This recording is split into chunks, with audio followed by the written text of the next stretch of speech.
안녕하십니까. 뉴스데스크 원주입니다. 김건희 여사 공천 개입 의혹을 둘러싸고 여야 정치권의 공방이 치열합니다. 이런 가운데 정치 브로커 명태균 씨의 불법 여론조사 의혹을 제기한 강혜경 씨 측이 명 씨가 여론조사를 해줬다는 정치인 명단을 국회에 제출했는데요. 여기에는 김진태 강원도지사도 포함돼 있었습니다. 김 지사 측은 명태균 씨와 접촉한 적이 없다고 선을 그었습니다. 백승호 기자가 보도합니다.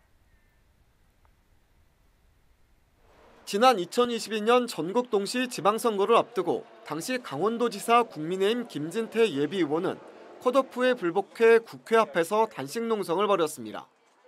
그리고 얼마 뒤 이례적으로 컷오프가 철회됐습니다.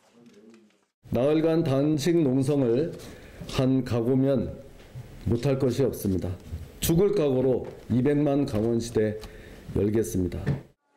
최근 김건희 여사의 공천 개입 논란이 불거지면서 2022년 강원도지사 선거, 국민의힘 후보 공천도 다시 주목받고 있습니다. 강혜경 씨 측이 국회 법사위에 김진태 지사를 포함한 여야 정치인 명단을 제출한 겁니다.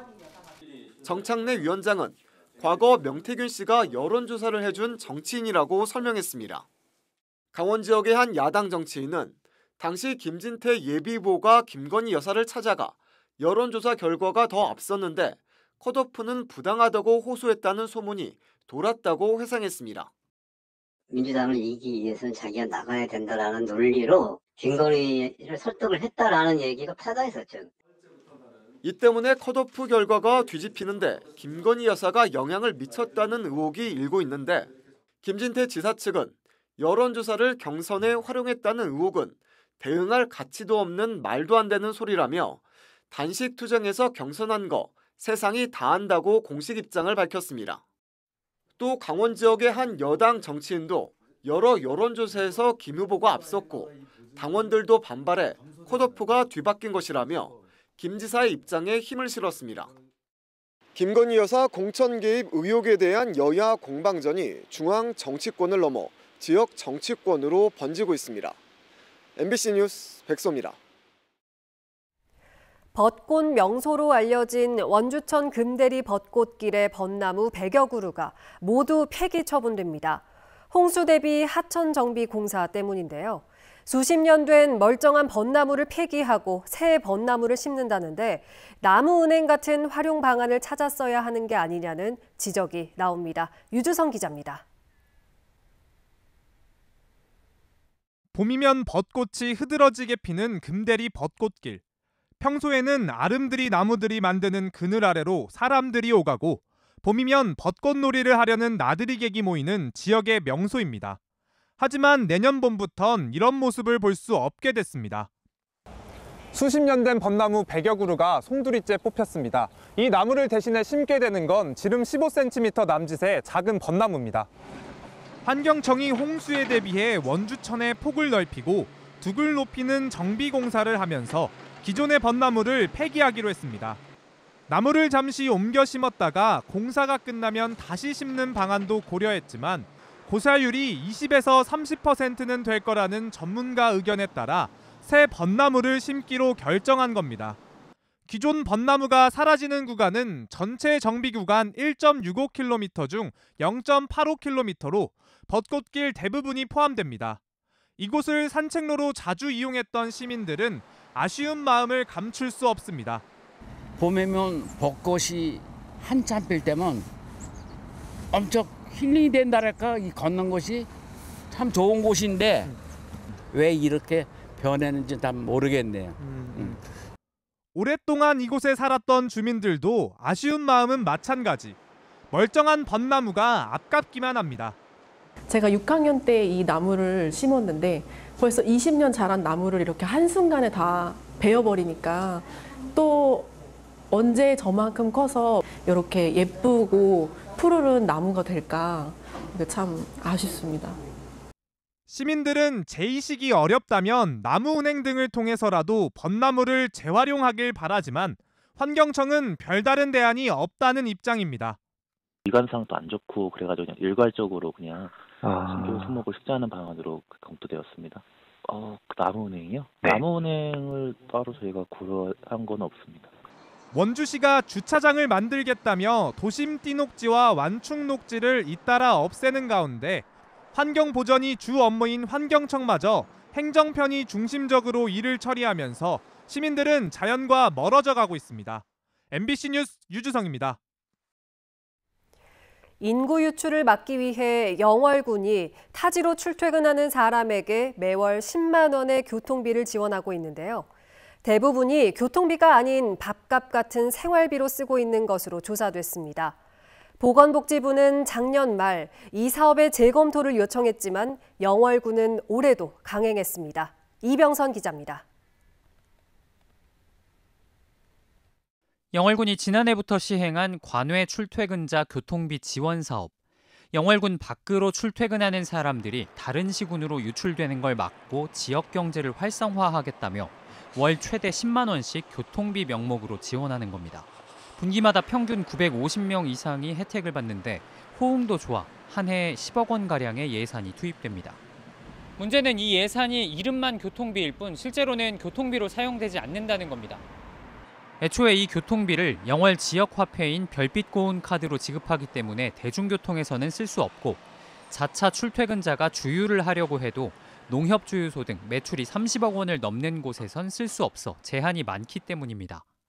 실제로 지난해 지원금을 받은 사람을 대상으로 한 조사에서 4명 중에 1명만 주유소 또는 가스 충전소 등에서 사용했고 대부분 식당이나 슈퍼마켓, 편의점 등 식료품과 관련된 업소에서 썼습니다. 문제는 또 있습니다. 영월군은 지난해 정책을 시행한 이후 사회보장제도를 신설하는 거라고 판단해 보건복지부에 이 제도를 계속해도 되는지 협의했는데 최종적으로 지난해 10월 말에 재협의 결정을 받았습니다.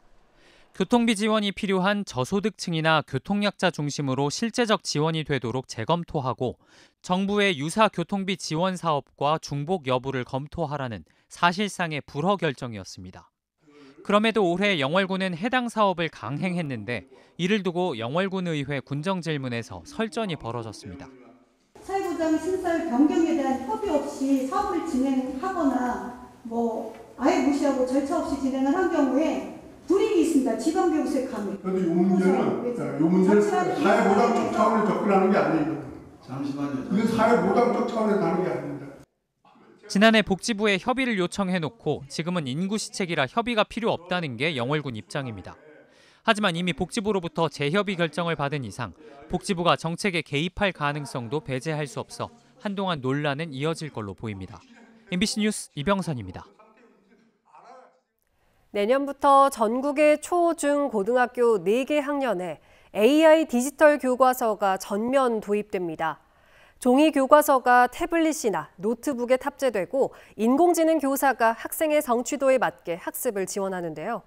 하지만 아직 학교 현장에 배포되지 않아 시범 수업도 할 수가 없고 교원 연수도 충분치 않아 교사들의 걱정이 큽니다. 김도균 기자가 취재했습니다. 선생님이 가르치는 수학 교과서가 태블릿 PC에 그대로 나타납니다.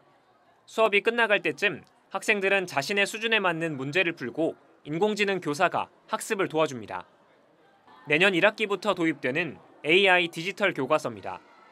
대상은 초등학교 3, 4학년과 중고등학교 1학년, 멀티미디어 자료와 실가명 콘텐츠, 개인별 맞춤 평가 문항이 제공되는 게 최대 장점으로 꼽힙니다. 학생들의 수준에 맞는 경로, 학습 경로와 콘텐츠를 제공하고 문항까지 제공해서 그 문항에 대한 평가를 한 후에 전체적인 학생의 학습 수준에 대해서 데이터로 분석한 후에 하지만 학교 현장에선 AI 디지털 교과서가 도입돼도 실제 활용도가 낮을 수 있다고 우려합니다. 이미 사용 중인 초등학교 일반 디지털 교과서의 접속률은 4.6%, 중학교는 12.2%, 고등학교는 6.8%에 그치고 있습니다.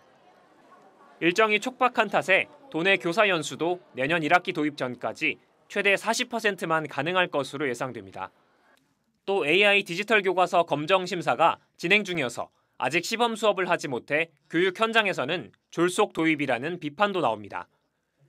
이런 이유로 인천과 대전, 경북, 전남 등 9개 교육청은 내년 도입에 난색을 표했습니다. 교육은 실험이 아닙니다. 이렇게 새로운 방식을 도입할 때에는 충분히 시범 사업을 통해서 현장의 의견을 수렴하고 개선하는 과정을 거쳐서 검증된 교육을 학생들에게 제공해야 하는데요. 강원도교육청이 부담해야 하는 AI 디지털 교과서 구독료만 4년간 1,700억 원. 새로운 교육정책 도입을 앞두고 학교 현장의 우려가 커지고 있습니다. MBC 뉴스 김도균입니다. 원주 지역 5개 대학이 제2회 대학총장협의회를 열고 대학 간 교류와 협력을 강화하는 협약을 체결했습니다. 협약에 참여한 강릉 원주대, 경동대, 상지대, 연세대 미래캠퍼스, 한라대학교는 교육과 연구, 시설 등의 분야에서 자원 공유를 강화하고 특화 공동 전략을 추진하기로 했습니다. 이들 대학은 대학 도시 구축과 현장 실습 학기제 운영, 지역 봉사활동 등 지역 협력 사업을 검토하고 원주시에 제안할 협력 강화 방안을 마련했습니다. 원주시 학성동 옛 원주역에 205면 규모의 공영주차장이 조성됐습니다. 모두 11억 5천만 원의 예산을 투입해 조성한 주차장은 연말까지 무료로 개방하고 주차 수요 등을 파악해 내년 상반기 중에 유료로 전환한다는 계획입니다. 옛 원주역 부지는 지난 2021년 1월 폐쇄 후 이렇다 할 활용 방안을 찾지 못해 방치돼 오다가 이번 주차장 조성을 계기로 활용 사업이 탄력을 받을 것으로 기대를 모으고 있습니다.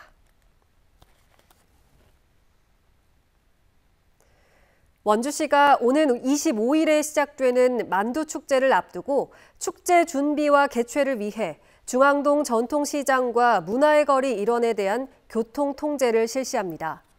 통제 구간은 중앙시장과 자유시장 일원, 국민은행 사거리, 제1약국 사거리로 행사 준비가 시작되는 오늘 오후 5시부터 28일 오전 6시까지 차량 출입을 통제합니다. 또 축제 방문객들의 편의성을 높이기 위해 인근 10개 주차장을 임시 주차장으로 운영하기로 하고 이를 안내하고 있습니다.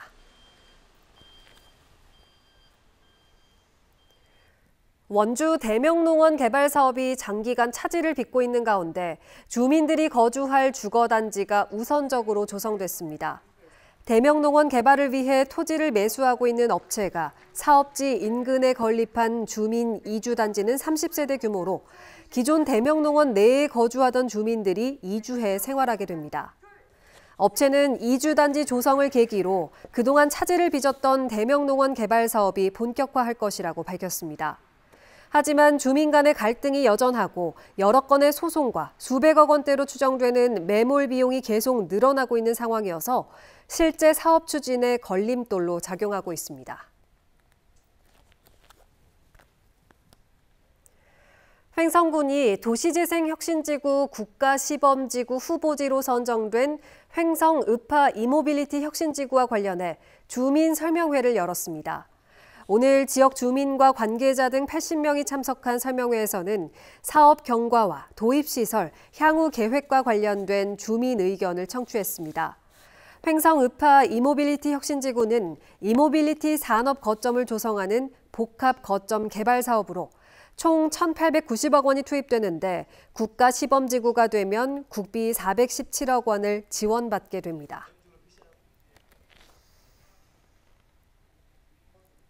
2024 원주시 기업인 단체 연합회 한마음 대회가 원주시 태장동 빌라드 아모르에서 열렸습니다. 이번 한마음 대회에는 원주 지역 8개 분야별 융합회 회원사와 관계기관 등 300여 명이 참석한 가운데 원주 지역의 경제 발전을 위해 협력하기로 뜻을 모으고 협력 방안을 논의했습니다. 관내 중소기업에서 생산한 제품의 홍보를 위한 전시 행사와 회원들의 화합을 다지는 문화체육 행사도 다양하게 마련됐습니다. 올해 강원 지역 응급의료 헬기 이용자가 83% 감소한 것으로 나타났습니다. 김선민 국회의원이 보건복지부로부터 제출받은 자료에 따르면 작년 1월부터 9월까지 강원 지역 응급 헬기 이용자는 170명에서 올해 같은 기간 28명으로 83%가 감소했습니다. 이는 전국 평균 감소폭인 25%보다 월등히 높은 수치로 강원 지역은 전국에서 가장 큰 폭으로 이용자가 감소한 곳으로 드러났습니다. 지금까지 뉴스데스크 원주였습니다.